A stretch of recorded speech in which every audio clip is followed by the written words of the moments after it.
Hi friends, నేను మీ lucky world. ఈరోజైతే ఎంతో రుచికరమైన టమాటో వంకాయ కర్రీ అయితే చేయబోతున్నానండి. రెసిపీ అయితే చాలా సింపుల్, ఈజీగా చేసుకోవచ్చు. ముందుగా టమాటోసు, వంకాయలు, పచ్చిమిరపకాయ, ఉల్లిపాయలన్నీ కోసి పక్కన పెట్టుకోవాలి. ఒక బాండీ పెట్టుకొని అందులో ఆయిల్ పోసుకొని కొన్ని తిరగమాత గింజలు, కరివేపాకు, పచ్చిమిర్చి వేసి వేయించుకున్న తర్వాత ఉల్లిపాయలు అయితే వేసుకోవాలి. ఉల్లిపాయలు గోల్డెన్ బ్రౌన్ కలర్ వచ్చిన తర్వాత అందులోకి టమాటోస్ అయితే వేసుకోవాలి.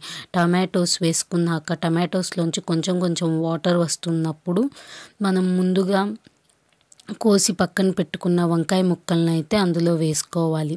వంకాయ ముక్కల్ని కోసుకునేటప్పుడు ఆ వాటర్లో కొంచెం ఉప్పు వేసుకుంటే వంకాయ ముక్కలు కండ్రెక్కకుండా ఉంటాయి. వంకాయ ముక్కలు వేసిన తర్వాత కొంచెం సేపు తిప్పుకోవాలి. తిప్పుకొని ఒక మూత అయితే పెట్టుకొని ఆ టమాటోస్లో ఉన్న వాటర్కే కూరనైతే మగ్గనివ్వాలి. ఎందుకంటే అప్పుడే వంకాయలకి టమాటో టేస్ట్ అనేది పడుతుంది. అప్పుడే కూర అనేది చాలా అంటే చాలా బాగుంటుంది. కొంచెం సేపు మగ్గిన తర్వాత మూత తీసేసి చూసారు కదా టమాటోస్లోంచి వాటర్ ఎలా వస్తుందో. ఇప్పుడు కొంచెం పసుపు అయితే వేసుకుందాం కూరలోకి. పసుపు వేసుకున్న తర్వాత 2 minutes ఉంచి వెంటనే ఉప్పు అయితే వేసుకుందాం. ఉప్పు చూసి వేసుకుందాం, ఎందుకంటే మనం వంకాయలు కోసేటప్పుడు నీళ్ళల్లో వేసాం కదా, వంకాయలకి పట్టుంటుంది కొంచెము. అందుకని చెప్పి చూసి కొంచెం రుచికి సరిపడినంత ఉప్పు అయితే వేసుకుందాం. ఉప్పు వేసుకున్న తర్వాత కూరని కలదిప్పుకొని మళ్ళీ ఆ టమాటో వాటర్తో బాగా మగ్గనివ్వాలి మూత పెట్టుకొని. ఎప్పుడైనా వంకాయ టమాటో కర్రీలో టమాటోస్ ఎక్కువ ఉంటేనే చాలా అంటే చాలా బాగుంటుంది.